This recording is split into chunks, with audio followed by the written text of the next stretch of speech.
네, 오늘은 세운 푸르지오 그래피티 생활스파 시설 투자 분석을 하도록 할게요. 지난 시간 두 차례 걸쳐서 입지 분석과 건물 분석을 했었는데요. 거주 공간으로서의 상품 가치는 매우 높았습니다. 네, 오늘은 임대 수익 투자로도 매력적인 상품인지 알아보는 시간을 가지도록 하겠습니다. 네, 투자 분석 1 정의 생활 숙박시설. 생활 숙박시설에 대한 정의를 보면요. 법적 정의는 건축법, 그 다음에 공중위생관리법에 명기되어 있습니다. 건축법 시행령 제3조 5를 보면 용도별 건축물의 종류 별표 1 숙박시설에 대한 종류가 나와 있습니다. 생활 숙박시설, 일반 숙박시설, 관광 숙박시설, 다중생활시설 이렇게 네 가지가 있는데 생활 숙박시설과 일반 숙박시설은 숙박업 신고를 해야 하는 시설로서 국토교통부 장관이 정하여 고시하는 요건을 갖춘 시설을 말합니다. 요건을 봐야 되겠죠? 요건 공중위생관리법 제3조 1항 별표 1을 통해서 개별 기준이 정해져 있는데요. 치사시설과 환기를 위한 시설이나 창문이 설치되어야 한다는 점, 욕실 또는 샤워실이 설치되어야 한다는 점입니다. 이를 통해서 생활 숙박시설과 일반 숙박시설의 차이점 뭐냐? 치사시설이 구비되어야 한다는 점입니다. 생활 숙박시설은 생활 숙박시설의 상품적 정의를 보면 아파트나 주거용 오피스텔의 거주 기능도 있고 오피스 사무실의 업무 기능도 가능하고 호텔에 준하는 서비스 제공도 되다 보니까 각 기능의 장점만을 결합한 신개념의 공간 탄생으로 봐야 되겠습니다. 네, 생활 숙박시설의 강점은 소형 아파트나 주거용 오피스텔과 같이 거주에 최적화된 경쟁력 있는 공간을 통해서 숙박업으로 임대 수익을 누릴 수 있다는 점입니다. 청약 통장도 필요하지 않고 전매도 가능하고 DSR 대출 규제도 적용되지 않고 주택 수혜도 포함되지 않죠.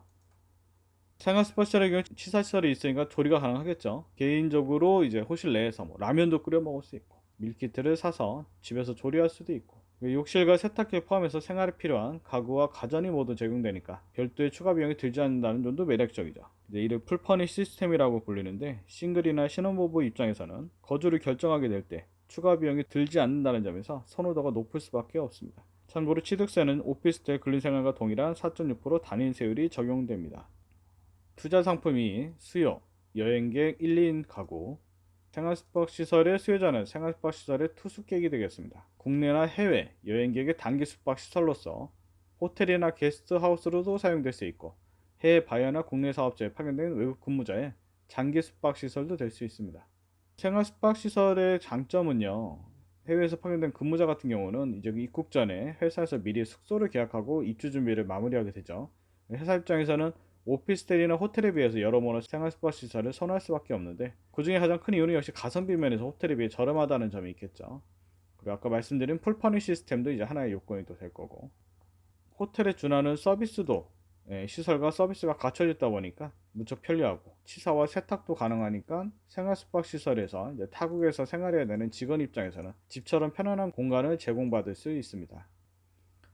중시 업무직을 소재하는 대기업과 외국계 기업의 업체 수는 종로구와 중구를 포함해서 약 9만 9천 개 정도 되고요. 근무하는 종사자 수로도 약 65만 명을 추산합니다. 이제 서울로 이제 취업을 하신 분들 같은 경우는 수도권에 이제 부모님 집에서 거주하는 이제 직장인이 몇 개월 동안 이제 서울로 출퇴근 하다 보면요. 교통 체증도 많이 느끼게 되고 또 그에 따른 시간도 소요되고 그에 따른 스트레스도 발생되고 또 교통비도 만만치가 않죠. 통행료도 있고 대중교통 이용하는데도 또 비용이 또 그만큼 나가고 하니까 직장과 인접한 주거지를 찾게 되는데요. 그로 인해서 1, 2인 가구의 증가로 이어지게 됐고 직주 근급지로서 서울의 주거공간을 찾게 됨으로써 그 수요도 꾸준히 상승하는 이유가 되었습니다. 그러면서 이제 세운 프로젝트 그래비티는 중시 업무지구에 인접한 세운 재정 및 촉진지구에 위치하고요. 1, 2인 가구와 해외 파견 근무자, 여행 관광 투숙객 등 탄탄한 임차 수요가 뒷받침돼서 안정적인 임대 수익을 실현할 수 있다고 봅니다. 쿼드라플 역세권의 편리한 대중교통 접근성도 좋고 주변 인프라와 생활 환경 면에서 선호도가 높을 수밖에 없는 이유가 되겠죠. 투자 우선 3. 경쟁, 호텔, 레전트 호텔 등 생활 스파 시설은 여행 숙소 예약 사이트에서 숙소 이용으로 분류를 보면은 레지던스 호텔에 해당하는데요. 그렇다고 다양한 숙소의 종류 중에서 경쟁 상품이 오직 레지던스 호텔이라고 단정 지을 수도 없죠.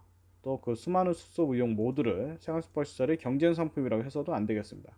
공유 숙박이나 게스트하우스, 호스텔 등 다양한 숙소가 생겨나면서 여행자의 선택지도 그만큼 넓어졌는데요. 통계청 자료를 보면 외래 관광객의 입장에서 가장 선호하는 숙소는 역시 호텔입니다. 이 호텔에는 레지던스 호텔도 포함되죠. 2019년 외래 관광객의 이용 숙박 시설을 보면 압도적으로 호텔이 비중이 높습니다. 71.9%, 거의 72%죠. 수요 유형을 좀 살펴보면 호텔, 레지던스 호텔, 서비스 아파트먼트, 게스트하우스, 민박 B&B, 프라이빗 빌라 하우스, 호스텔, 캡슐 호텔, 홈스테이, 모텔, 콘도, 펜션, 리조트 등 무척 다양하죠. 숙소를 찾는 여행객은요, 숙박시설 또는 여행 숙소를 검색하게 될 텐데, 예약하는 사이트가 대부분 이제 뭐 많이 아시는 아고다도 있고, 에어비앤비, 호텔스 컴바인, 트립닷컴, 여기어때 등에서 위와 같은 숙소 유형을 분류해서 선택하고 예약을 하게 됩니다. 외래 관광객의 여행 유형을 보면 개별 여행이 압도적으로 많은 77.1%가 되는데요. 나머지는 단체 여행 15.1%와 에어텔 패키지 7.8%입니다. 자유여행자의 개개인마다 여행 성향이나 여행 예산이 이제 좀 정해져 있다 보니까 외래 관광객의 숙소 선택 결정에 있어서도 그런 부분에 따라 달라지겠지만 위치와 숙박료를 동일 선상에 두고 결정하게 될 텐데요. 외래 관광객이 선호하는 위치를 보면요, 방문할 관광지나 문화시설, 쇼핑 지역 인접해야 되고요. 도심까지의 거리도 살펴보고 주변 인기 명소도 이제 염두에 두다 보니까 그에 따른 숙박료의 타당성은 숙소의 성급, 별 하나, 별 다섯 뭐 그런 이제 성급과 편의 시설, 서비스 등을 종합적으로 따져보고 최종 결정을 하게 됩니다.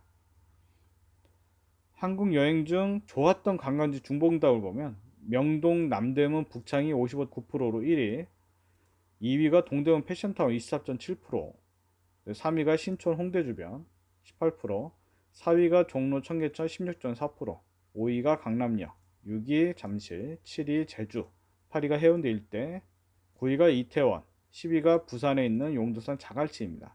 자갈치 시장을 얘기하는 것 같아요. 저렇게 돼 있어갖고, 자갈치라고 돼 있어갖고. 서울시 중구 세운 재정비 촉진지구에 위치하는 세운 프리지어 그래피티의 경우는 반경 1.5km 안에는 종로, 청계천, 명동과 동대문 패션타운이 위치하고요. 반경 2km 안에는 북창동, 경복궁, 남대문이 위치하다 보니까 이쯤면에서 이제 우수한편에 속하죠. 2019년 통계청의 자료를 보면 2019년으로 되어 있는데 2020년과 2021년은 코로나 바이러스로 인해서 해외 여행객의 입국이 거의 불가했으므로 가장 현실적인 자료 지표라고 봅니다. 2019년 자료가. 투자 분석 4 운영입니다. 홈즈 컴퍼니. 세운 프로젝트 그래피티의 생활 숙박시설 운영사는 홈즈 컴퍼니로 선정되어 있죠. 그래서 장단기 숙박을 통해서 운영될 예정인데요. 일반적으로 우리가 임대 투자를 한다 치면 부동산을 통해서 매물을 내놓고 임차인을 부동산 중개사무소에서 이제 맞춰주고 그를 통해서 이제 매월 임대료를 받게 되는 방식이죠. 그에 대한 방식은 이제 계약기간 만료 후 임차인이 계약 해지 시 공실이 발생될 수도 있는 부분, 뭐 이어서 될 수도 있지만 공실도 발생할 수 있고, 또 신규 임대 계약에서 전 과정을 또 반복해야 돼요. 이 과정을 계속 반복해야 됩니다. 임대를 놓는다는 것 자체는. 그 외에 이제 기타 유지 보수도 이제 해야 되는 부분인데 시설물이나 가전 가구는 이제 고장이 날 수도 있죠. 또 그런 부분에 대해서 계속 유지 보수를 직접 해야 되는 부분이 있는데 생활 숙박 시설은 이제 운영을 위탁을 하죠. 운영을 위탁하다 보니까 임차인도 운영 위탁사에서 구해줍니다.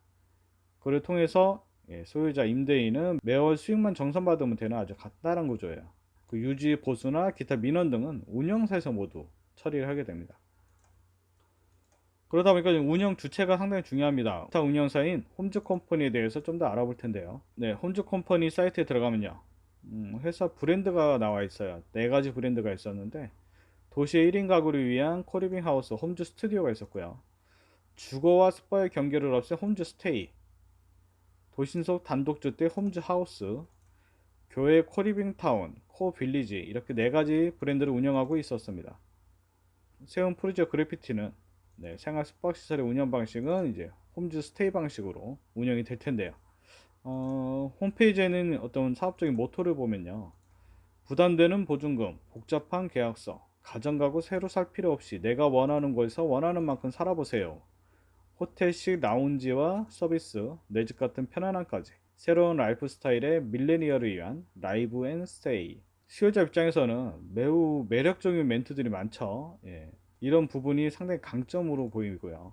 2023년에 오픈하는 신세계 빌리브 아케이브 남산의 운영권도 확보했다고 2022년에 오픈하는 건영 라포르테블랑 여의도 운영권도 확보했다고 하네요. 그리고 2022년에는 대우 프루지오 그래피티 세운 운영권에 확보를 해서 2024년 오픈한다고 표기되어 있습니다. 세운 프루지오 그래피티 2024년 9월 준공 예정이죠. 그래서 이제 그때 시기로 해서 2024년에 오픈한다고 이렇게 명기되어 있네요. 혼주 컴퍼니의 최근 행보를 찾아보니까요.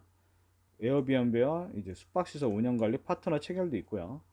또 신한은행과의 전략적 업무 체결도 있었습니다. 그래서 프롭테크와 디지털 금융 시너지 극대화를 위한 전략적 업무 협약 체결식이라는 이제 뉴스 기사도 확인했었어요.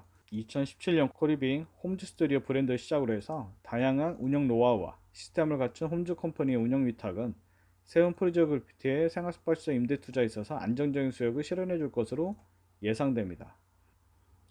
네, 오늘 세운 프로젝트 그래피티 투자 분석까지 해서 3회에 걸친 분석이 모두 마무리되게 되었습니다. 입지 분석과 건물 분석, 투자 분석 이렇게 세 가지 파트로 분석을 하게 되면서 제가 알게 된 정보나 자료 또 이제 분석을 최대한 글과 영상으로 담아보려고 노력을 했어요.